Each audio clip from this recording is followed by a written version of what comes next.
This is Dr. Herbert Harris, and this is another edition of Success Talk. And today, folks, we try to focus on people who've done great things, who've overcome incredible obstacles, and still rise on to greatness and success. And today we have Shermaine Lopez, who has just done incredible things. When I met her, she was an editor of a newspaper, but now she's doing incredible things now. Welcome, Shermaine. Oh, thank you so much for having me, Dr. Harris. I'm so grateful and thankful to be in your presence. Well, I've just been an admirer of you and your work, with the newspaper in New York and just being a real player in a lot of the things going on in New York, a lot of the positive things. Yes, well, thank you. Thank you. I have uh, a passion for the empowered and creating empowerment and working with the New York Christian Times as the managing editor years ago really allowed me the opportunity to not only participate in the newspaper distribution and creation of the various um, publications, but also conferences and conventions and workshops and breakfast, power breakfast, and we were constantly focused on bringing information to our community that really creates the opportunity for us to be empowered. And that has been a blessing for me. Well, you did a magnificent job there because, I was, how people watch what you're doing from a distance sometimes, and I saw those power breakfasts.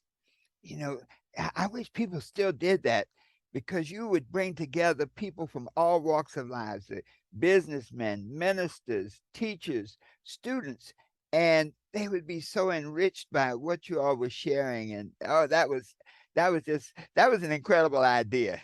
Thank you, thank you, thank you. That was my baby. I love the power breakfast, because it brought people, as you mentioned, from different walks of life together. And we always had a speaker or a featured speaker at the breakfast, and it allowed a pastor to be connected to a business person and a student to be connected to opportunities.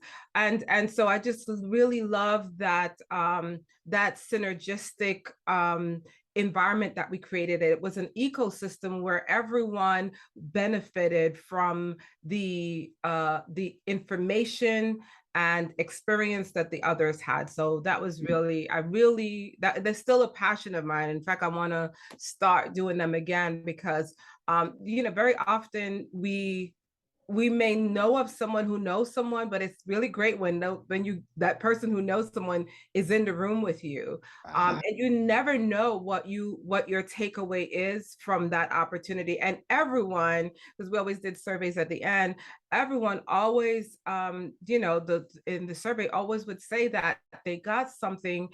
They thought they were coming for one thing, but they walked away with something totally different.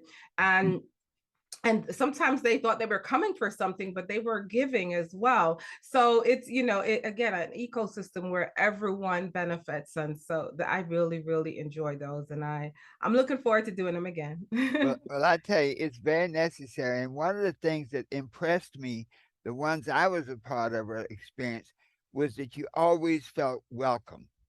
You know, many times when you bring people together, folks feel a little uneasy because you see people you don't know, and you see, and especially when you have a cross section of, like leaders and community people and entrepreneurs. Sometimes people feel a little intimidated, but when you at your events, everybody seems to feel like, wow, I'm at home. I'm with people who care about me. Yeah, that was very important for me because I know that I'm also a believer, and the Bible says that we must not forsake the assembling of ourselves.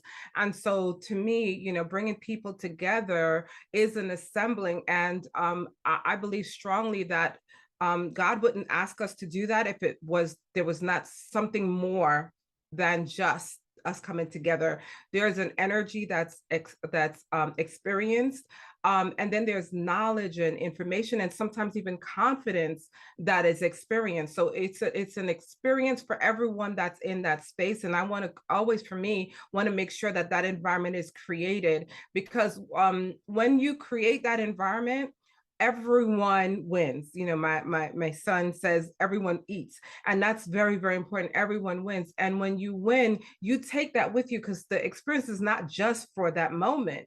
That experience Mm. goes with you wherever you go. And so you're able to create that same experience for someone else because you've experienced it. Wow. Yes, yes. Well, I love to, when I interview folks, I'm always amazed. I'd love to get a little about your background, where you came from, how you started out. And, that sort of gives a foundation to the person we see right now before us. So maybe share a little about your background. Absolutely. So I am originally from Belize. I came to New York when I was 11 years old. Enjoyed living and being raised in New York. As I grew older, I started working with the tap centers. Most people may not remember the tap centers, but they were before they were designed to provide social service and job opportunities to and education to individuals who may have been receiving public services. And so I was the job developer there, and then moved into the area of creating curriculum. So then I started working on creating world of work curriculums and computer-based curriculum. So I was the computer-based instructor, and then of course doing job development training, interview and techniques, things in that nature. That's where I got my start early in life. Mhm. And I also worked with a population who were those individuals who had severe brain damage. There was a time when people, the medical community, did not realize that brain damage can be repaired, that we can regain new brain cells. There can be new neural networks that can be redesigned or reestablished, or establish new ones. And so I had the opportunity to work with individuals who had severe brain damage due to accidents and so forth, and who were being rehabilitated into the world of work and into self-sufficiency. Um, so that's where I started. I was really young when I started doing that for the tap centers, but I really am, I'm grateful that that's where I started, because it really allowed me the opportunity to have compassion for people at another level than, I was always I was always compassionate, but it had me look at individuals who had a life. These were not people who were born that way. They actually may have had a traumatic accident that created that situation in their life. So it really made me look at individuals and myself as well, and recognize that, we are here, we're all here to be something positive in each other's life. We Mm. a choice every time we come into contact with someone, to see the good in them and see the possibilities. And so that's and I was young when that happened for me. So it really, I took that into the rest of my life. Started working with the New York Power Authority later, as worked in the procurement department, and I created templates or boilerplates for them to be able to function in their environment. So I did that, and then I moved to Wall Street, where I managed the help desk, and I worked with all of the various market centers to make sure that they were functioning well. And then from there, I moved into ministry. Mm. Very, very happy that I did that. Uh, and, and so as I was in ministry, I moved into working with the New York Christian Times, where I became the managing editor. moved from there into working, got married. My husband and I, we started a real estate business. While I was the managing editor for the New York Christian Times, it really opened up, Reverend Dillon, under the leadership of Reverend Dillon, Dennis Dillon, who was the publisher of the New York Christian Times. He saw some stuff in me, I guess, that I didn't realize, and so he actually gave me some opportunities to not only manage the newspaper, but also work with our various clients, and that opened me up into the marketing and advertisement and public relations and so forth. So yeah, got into that industry. I'd worked with Reverend Dillon before on the Black Church Means Business conference years ago. I volunteered in the late 19, I think 1999, 1998, 1999. So I'd worked on the Black Church Means Business conferences, and I always volunteered when there was a conference. So this opportunity to work in the New York Christian Times really was a big deal for me, and that opened me up to just recognizing the opportunities that's available to not only format your marketing plan, but to develop a strong strategy in order to accomplish your goals. And Wow. so, and then when my husband and I started the real estate business, I used the skill set to actually build our marketing plan and our marketing strategy. We went from our first year doing a little over 35,000 to doing over $180,000. So, and that really came from our marketing strategy. So we now do that with the Empowered Lifestyle Network for all of our clients. We provide our clients with the opportunity for brand development, and we start from soup to nuts. So we take them through the Wow. entire process, Yeah, that's amazing. and then we provide coaching to them while we're going through the process as well. So yeah, so we have That's some been awesome quite a packages. journey. Yeah, Yes, yes, yeah. yes.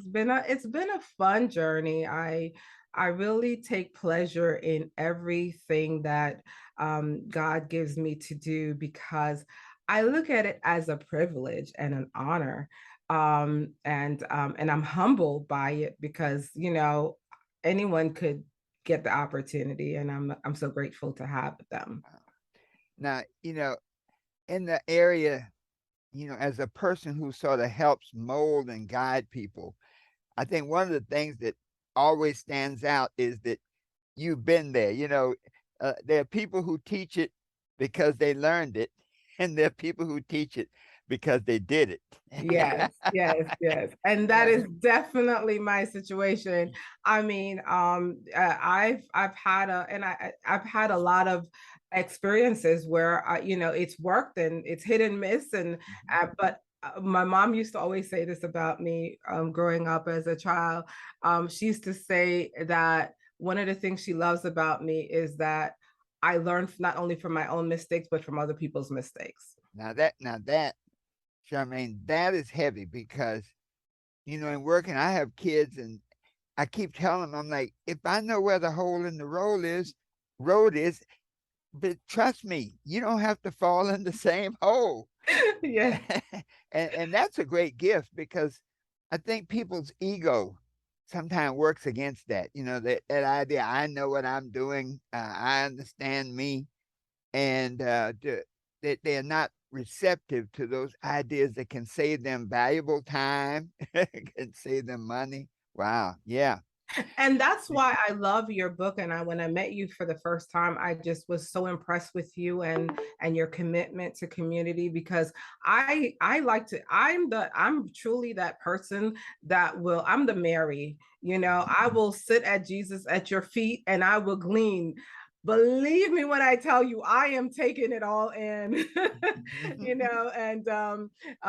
so that's me. I am the person that will sit and glean. I will watch, I listen, I am taken in a lot of what's being said and done around me. I'm very, and I have to be mindful of that, because I'm very sensitive to other people's energy and what they're Mm. bringing. So But God has been really he really helps me to be able to discern spirits quickly. Yeah, And yeah, so when I discern the spirit, I'm able to either connect, yeah, or even if I'm yeah, not, I connect always. But then, there's limits in terms of how far I will go if I feel that the yeah. spirit is not necessarily conducive to for me and that person to grow. Right, right. Now, Mhm. are you from a large family?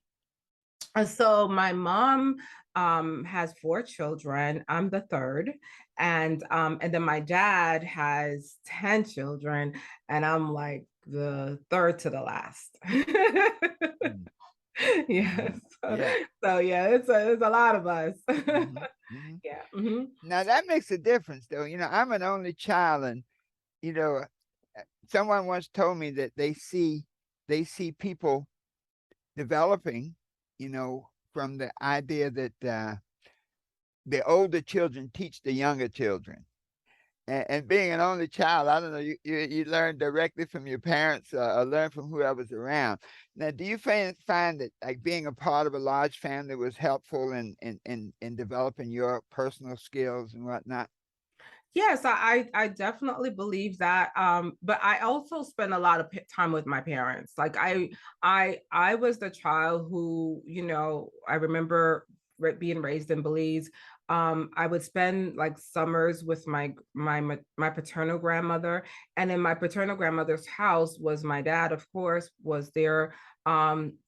At times, and my grandmother, my paternal grandmother, and my grand aunt.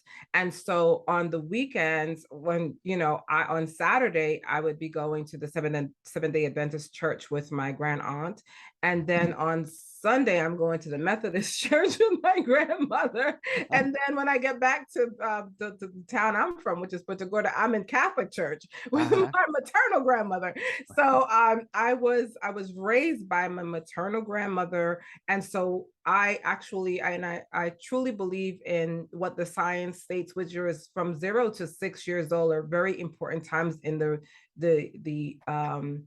brain development and the character development of an individual. And I was blessed to be in an environment that was stable and that was really a lot of love, and so um a lot of love, a lot of care. My grandmother is my maternal grandmother was very family oriented. So I Mhm. had that early. And so I usually was where the adults were. And like I Mm. said, I'm sitting listening. They probably didn't even realize how much I was taken in.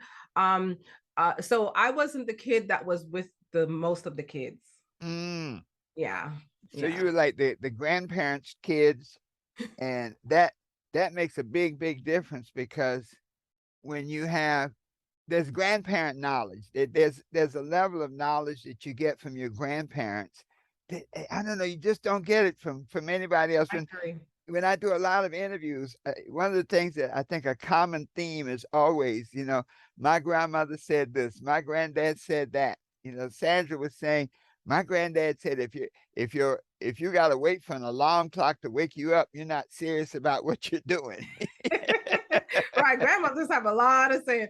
My grandmother was one of the things, my big takeaway from her is that my grandmom used to, I grew up in a tiny little town in Belize, in Punta Gorda.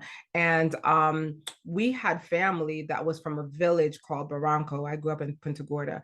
And my grandmother on Wednesdays and Saturdays, it's amazing. I still remember this, but on Wednesdays and Saturdays, the boat would come in from Barranco to Punta Gorda. And of course, back then people didn't have phones and so forth. So my grandmother would purposely prepare meals, like a large meal on Wednesday and Saturday, and make sure we had extra beddings and so forth. And we would ask her, Mom, why are you create? Because I called her mom, why are you cooking all this food and all of this? And she used to tell us, I don't know if any of my cousins or family members or someone is going to need to stay here and have food. Yes. Wow. And so she prepared ahead of time for them. And so when it comes to food and so I you know I and just provision of providing shelter and the basic necessity, the human needs of a human being, that's what I saw. And so I'm a lot like that. Mm-hmm. That I'm Yeah. a lot like that. So I am, those are things I don't deprive other people of: food, shelter, Yes. and clothing, because that's how I was raised. So that was one thing that I saw, and it's still part of me now in my life, is to always look out for other people. And Wow. because that's what I saw. And Yes. she used to always also tell me, and tell us, don't bring gossip home. So Ooh.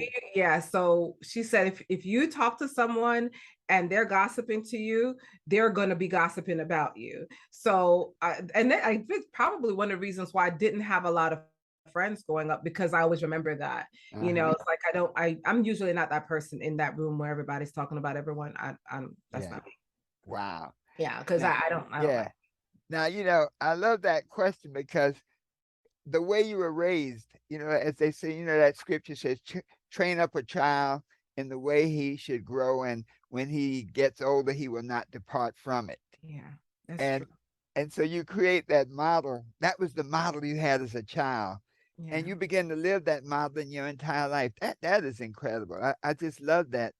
And I asked that question because as you were talking about that care and concern, I said, she comes from a large family because as an only child, I'm an only child. My daughter is an only child. But my best friend is an only child, and we sort of compare notes, and it's like, man, we never learned anything about sharing.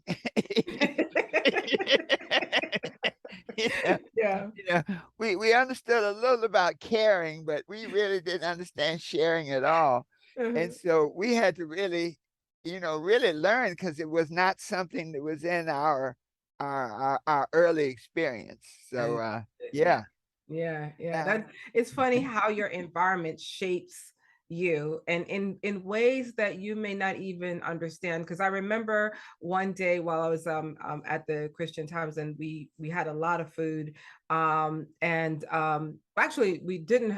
Yeah, there was a lot of food, and I saw some people like putting food away and trying to take it for themselves, and I was like, well, I'm trying to give the food away. Like, who needs food? And people are looking at me like, what are you doing? Like, and I come from an abundance mindset mm, and not lack. wow. Now that right there, that's one of those drop the mic things because your mindset determines your outlook on life and how you interact. It determines your perspective. You Yeah. can, yeah, you either see that glass is half full or half empty. Yeah, yeah. Yeah. And I think it has a lot to do with my grandmother, again, providing this abundance. I saw it early in life. This abundance. So and so she had enough, more than enough to give, but she probably didn't. If we were to look at it from in a telescope going backwards, you would probably say, well, she probably didn't have a lot to give, Mhm. but yet she found to give. So what I saw as a child was that we had a lot to give, Mm. right? You, Even though, if you were to look backwards and look at the condition, you would say, well, you didn't have a lot, right, but right. we had a lot to give. And that's And something. so I'm usually the person in the room that has hope, and that can and which is what one of the things we do for our clients, is to help them to see that there's an abundance of customers for them and their business, Mm. right? So you don't need a million followers, you may just need 100 customers, Yes, yeah. Now, right? now you hit the ball on the head. And in this world today, where everybody I have so many followers, and but how many people do you have that are really customers that really relate? Yeah.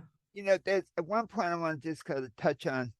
I was thinking as you were talking, this grandparent thing.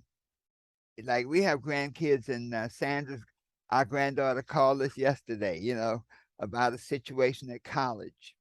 And I think that we come from an era where the grandparents were from a different era. They had a different mindset, and then now we come along with this mindset, and then our parents are in between, sort of a transition.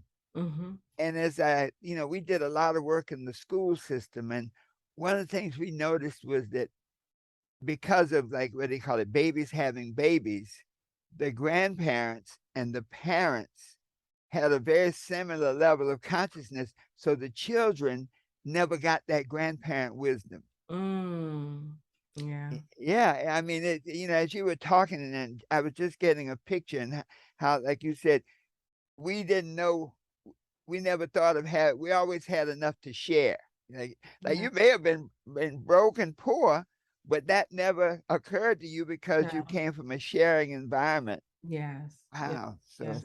Yes. that's I look forward to spending time with our grandchildren. We have two of them that comes very often. We have four, five altogether, but two that comes often. And I look forward to my time with my grandchildren. And I am just constantly learning from them. And I know they're taking things in. So I create this environment for them that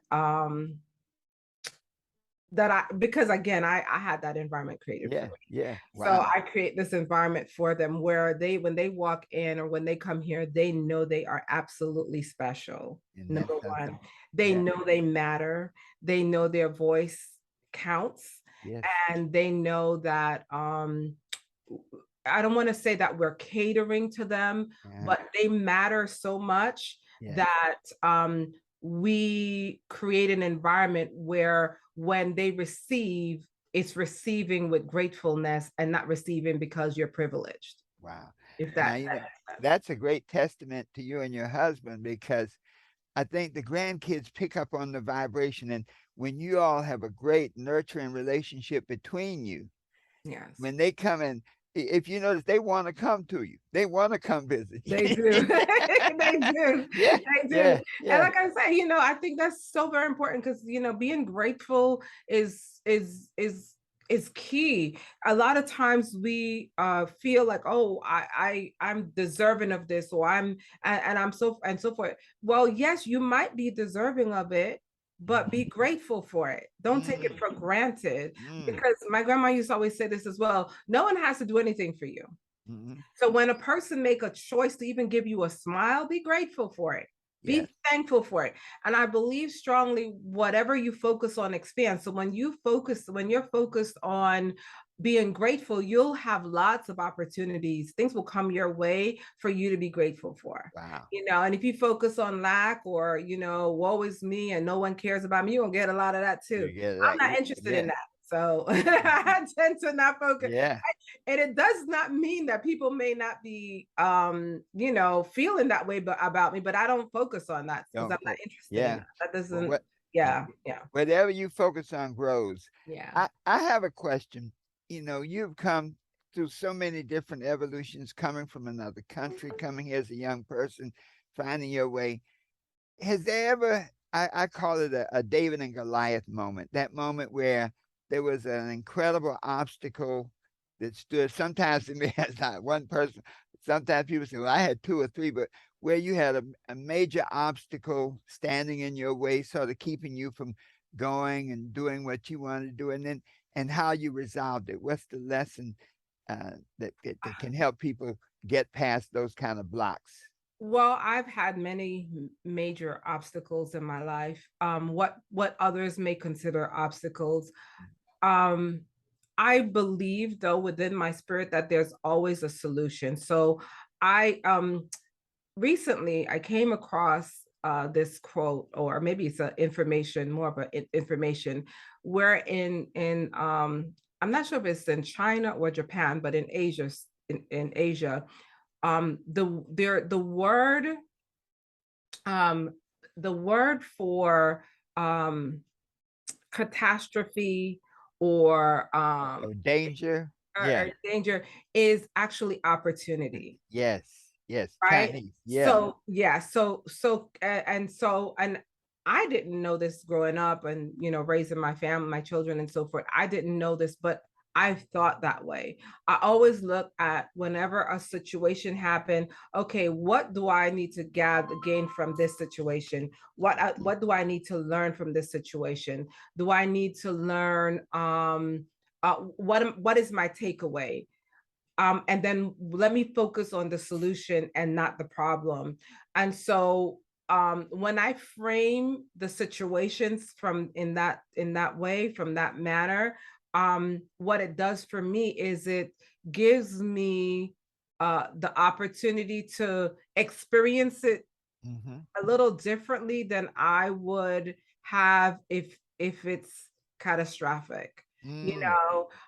But I mean, there's so many things that has happened, and I just, each one is like uh, the vision I'm getting right now is like a person who the runners who run and they jump over the different what are those things called? Uh, The they're hurdles, the the hurdles. hurdles, yeah, the hurdle runner. That's what I Mhm. look like. It's like, it's for me. It's like I'm running and then there's a hurdle, not you just jump over it. Uh-huh. So I just always look at the solution. What's one of the things I try to do is to look at the solution of the situation. But I can think of uh in work, just even right now, starting the Empowered Lifestyle Network, which is our streaming and brand development company. We have had many hurdles in this process. However, I'm grateful that our son, who's our brand strategist, works with us, and he, I've been able to put certain things in his hands, and he's growing into being such a great business person, and not business because we want to just make a profit, but business because he's coming from the place of contribution. How do we make this work for everybody? And so I guess putting it in that perspective, when we come across the situation, it's like, okay, how do we make this work for everyone? What Mhm. can we put in place that we can now adjust? Because even in our real estate business, whenever we come across a situation, my goal with that is to deal with the situation, of course, find a solution for it, but then let's do a Monday morning quarterbacking about it, and let's talk about, well, okay, what happened? How can we make sure it never happens again? What can we put in place to make sure it doesn't happen? So that's my approach to most of the things in my life. Can um can you think of an example, for example, where you actually applied that? Because that's a powerful mindset. Yes. So we did our launch for the Empowered Lifestyle Network in March. And our goal was to have over 100 new clients by the end of the year. And in the beginning, when we started the launch, we had a lot of our friends and our family members on the launch and so forth. But what I've come to realize is that most times your friends, the people who know you well, are not necessarily going to be your best supporters, even though, so they would probably, some of them will probably would prefer to utilize someone else's service that as opposed to yours, for many reasons. I don't, for many reasons. So I what so we I thought that we would be able to, because we had enough friends and family, people with businesses, Mhm. colleagues and so forth on the call. And so I thought, well, for sure we'll be able to meet our objective. We've had to make adjustments to the objective, and we've also had to make adjustments to where we thought our source of support, or where we'd be able to help businesses. Mhm. We thought our low lying fruit would be some of our colleagues, friends, and so forth, but Mhm. no, the low lying fruit actually is coming from outside. Mm. And so and it brought me back to just the understanding that Jesus says a prophet is not a prophet in his own home. And so Mhm. it brought me back to that. And it's like, it's not that my friends, colleagues, and so forth don't know what I do and respect what I do. It's that they don't see me as a business owner at that level yet. They Mhm. may see me as a business owner in this particular field, or they may just see me here and I see more. So, or maybe I haven't been effective enough with them for them to see the big picture that you know, and the opportunities that we can provide for them. Maybe they can't see it yet for themselves because they're still hearing their friend or their colleague as opposed to this business person who actually have experience in this area. Wow. Now, Shermaine, that's powerful because I think we all, when we start our businesses, we all kind of come to that realization. And I think the people that we know us based on their level of consciousness, okay, and their perspective on who we are based on their level of consciousness. So it's almost like, well, Charmin is the pretty girl that used to sit next to me in church, and now she's she's doing business. Mm-hmm. And I still have to get beyond that, the girl sitting next to me in church. Yeah. And that's a point I think for all of our entrepreneurs, as a network marketer, that has always been my bread and butter. That I practiced law for years. I retired with a network marketing company, and because it was like the embodiment of the spiritual principle of two or more gathered on one accord, and when you could paint a vision and people buy into it. But in building organizations, I found that the people that my first list of 100 people, almost none of them Yes. got involved with whatever. I could be selling eternal life. And then Yep. like, well, I don't know if I'm into that. Yeah. That's the truth. That's the truth. Yes. Yeah, Yes. yeah. Yes. Yes. And I don't know. I guess, when you with referring to that scripture, the Bible is such an instructive book in I love it. principles. When you read it, like a prophet has no honor in his homeland, and you're like, okay.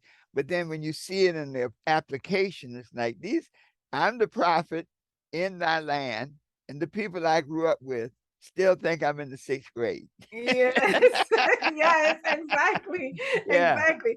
And then I also truly and I meditate on this very often. I also think that from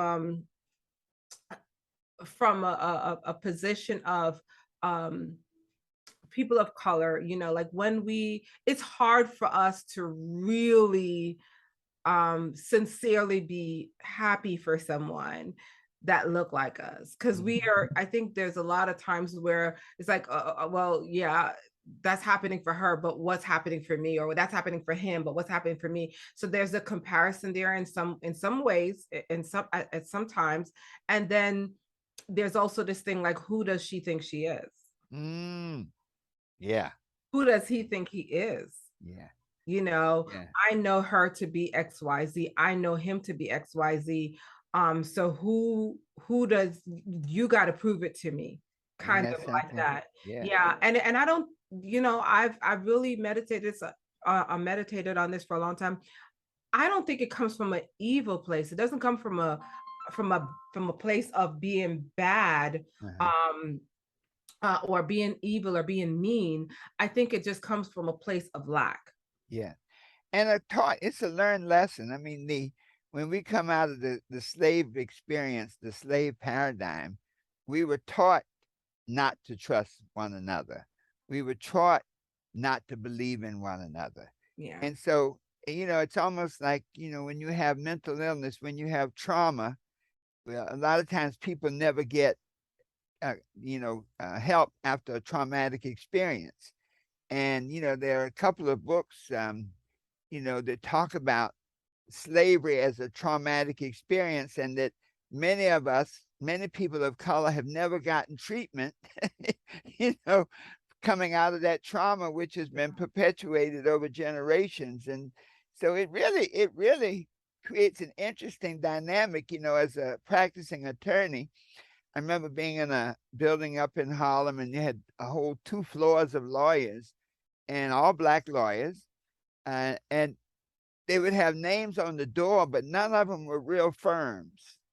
They were just people renting space together. None of them were real firms where, as a partnership where we get together and we allocate responsibilities and we give a draw and then we split up the profits. None of them operated like that.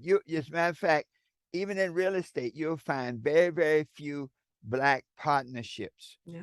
You know, it's always that thing, and that's a learned behavior that we really have to overcome. And one of the interesting things I find that I once wrote a piece, I got in trouble about it, but I was saying that how people from the Caribbean we all may look alike, Heather, people of color, but have a different perspective than people who are American born blacks who really came through the root of slavery.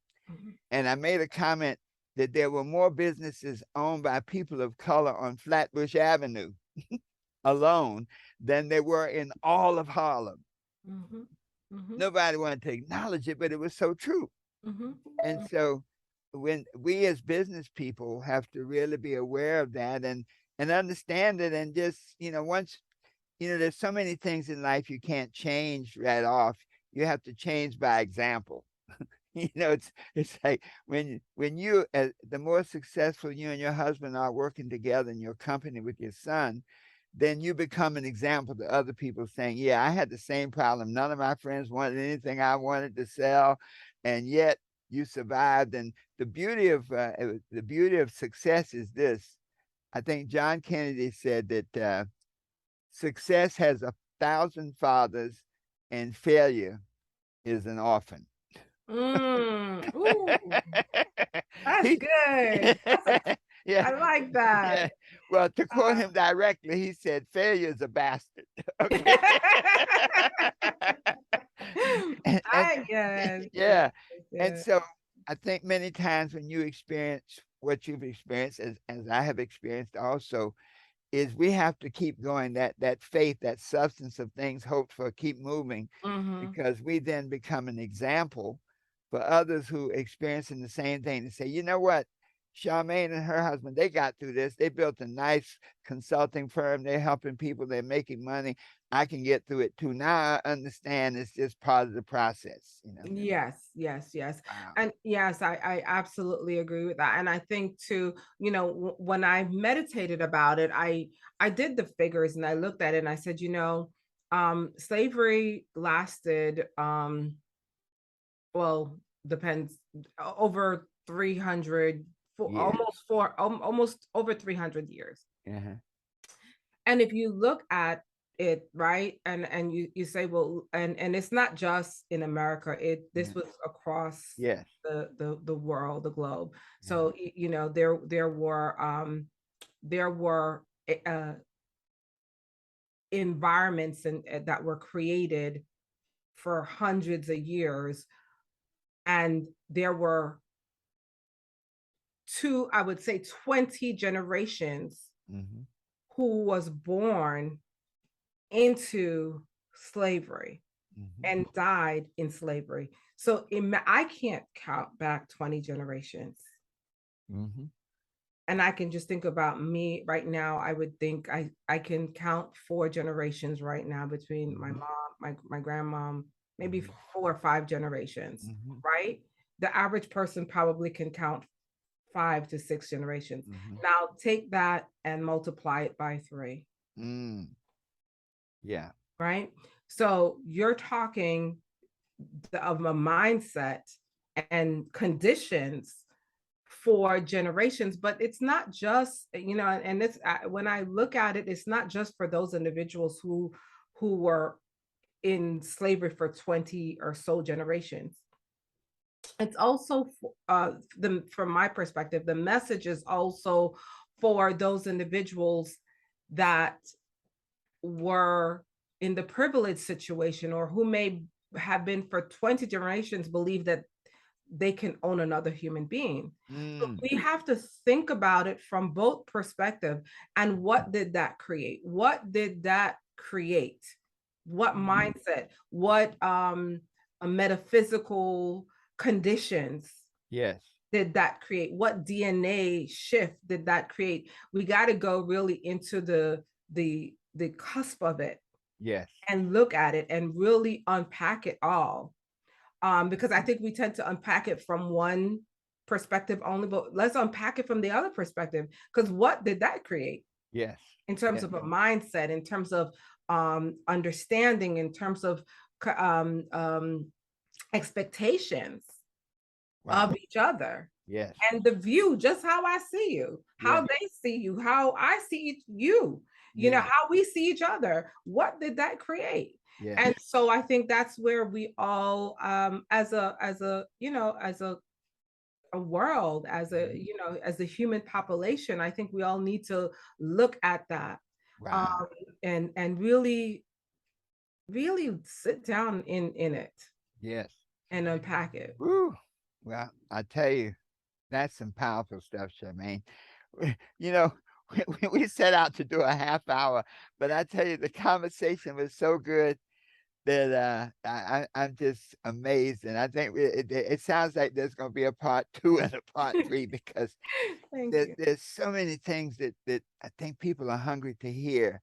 And when you touched on that entrepreneurship piece, that's a whole another world that's so critical as people now are moving away from the job mentality to the entrepreneurship mentality to learn that there's a different set of variables, a new mindset, as it says, a new city, a new heaven, a new thought, so just as you kind of wrap up, I guess two questions. One, thank you for referring the 12 universal laws of success that um, I've seen so many great things that transformation that helps people in their lives.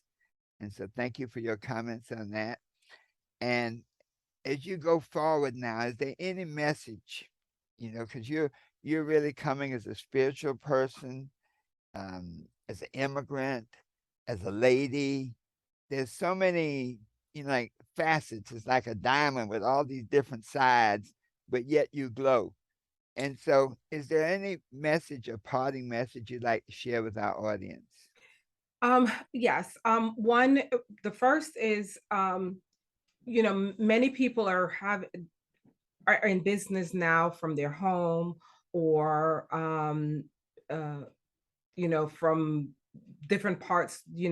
They're maybe in business in different parts of the world, because we're living in a global economy now. So people are in England and they're doing business in the United States. People are in the United States and they're doing business in Africa. And so we're in a global economy right now, and we're functioning from that perspective.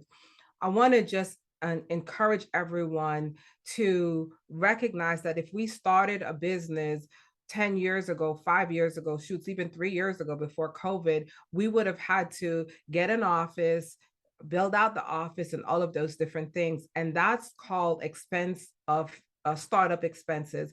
It is very important that as you're building your business right now, that you focus on brand development as your startup expense. Mm, So that money that you would have used to get to rent a space and build it out and so forth. And I understand that's tangible because you get to see it, right? It's mhm. tangible. I get to see my space and my name is up here and all that stuff. Well, now take that mindset and convert it into, okay, now I'm building a brand. I don't have the luxuries or the opportunities of getting that space anymore. I'm working from my home. I'm working from Africa. I'm working from wherever you're working, but you still need to develop a brand. Your brand is more important now than ever. Mm, And that brand should be separate from you as a person. You yes. want to make your brand human. McDonald's has done a great job of that. And I talk about this in my coaching class. McDonald's has made their brand human, and people say, "Well, what do you mean by that?" Well, Ronald McDonald is that's how they've made that brand human. McDonald's has done an incredible job of marketing, and if you look at their budget, a large percentage of their budget goes into brand development Mhm. and marketing. So it's very important that if your goal is to make $100,000 this year or next year, keep in mind that at least 10 to 20% of what you're expecting should be um, built into your brand development. Yes, yes. And that is so powerful. Think about this. Branding is so critical. I came up in the computer era, the early computer era, where a computer was called an IBM machine. Yeah. Okay.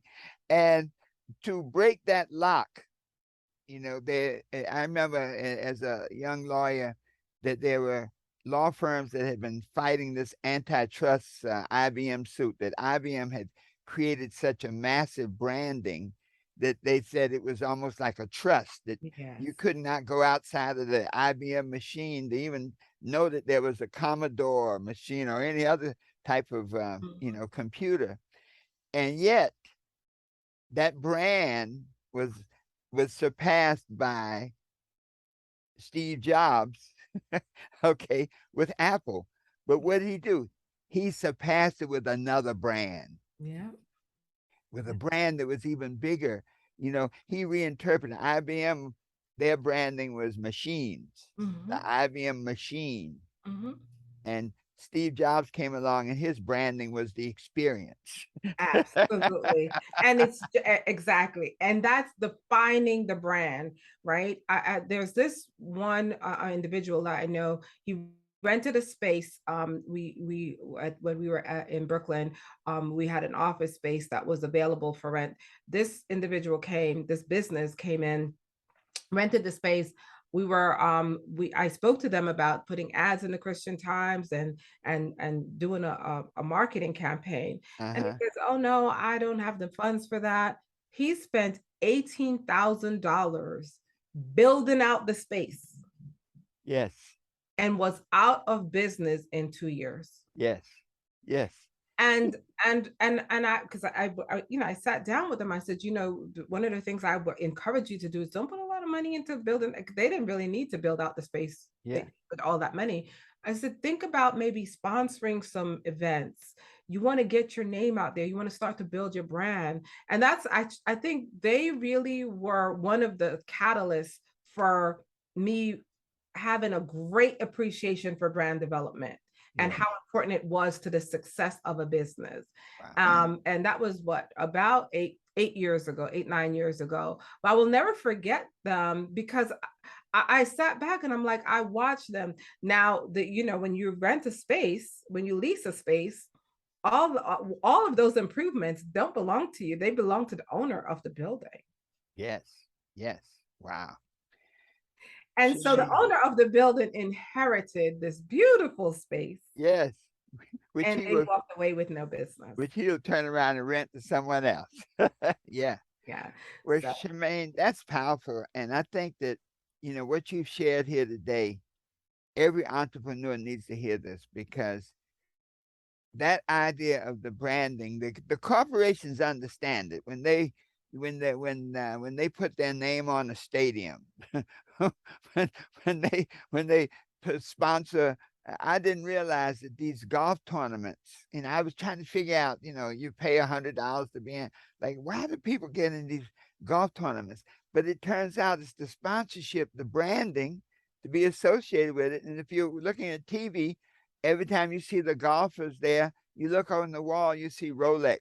mhm, yeah. And that's all that branding. So I think, It's subliminal. yeah, well, Mhm. you have your hands full, because I think that so many of us entrepreneurs have to really, before we can step our game up to the next level, that branding concept is essential. And I salute you and your husband for doing a great job to bringing, and your son.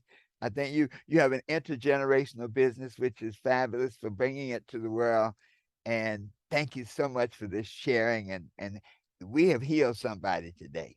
Amen. Thank A- you. Thank you. Amen. I've been healed as well. And I just thank you. I just want to acknowledge you and honor you. I've known you for years. I love your commitment to the success of the greater good, and I really appreciate all that you have put forth. I've gleaned and gained so much from just knowing you and having the access to your books and your philosophy. I really, really appreciate that. Continue to do what you're doing. You are truly having an impact beyond what you even know. And I'm one of those individuals that are impacted tremendously. And the information that I receive from you, I share it among my community. So there are many other people that are being impacted by your knowledge and your commitment. Thank you so much. Well, thank you so much. And we close with this. I love to say that Obstacles are just opportunities.